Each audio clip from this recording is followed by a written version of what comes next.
বাঙালিদের মকর সংক্রান্তি পালন করার সাথে হায়দ্রাবাদের মানুষদের মকর সংক্রান্তি পালন করার কিন্তু বিরাট একটা পার্থক্য।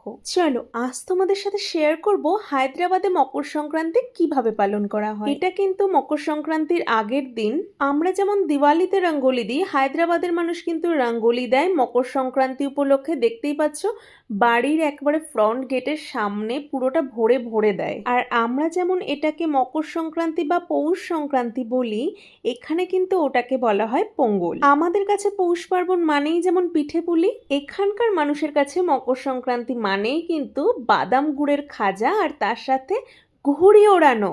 আমি আমাদের পাড়াটা ঘুরে ঘুরে তোমাদের দেখাচ্ছি কার বাড়ির সামনে কেমন রঙ্গোলি দিয়েছিল।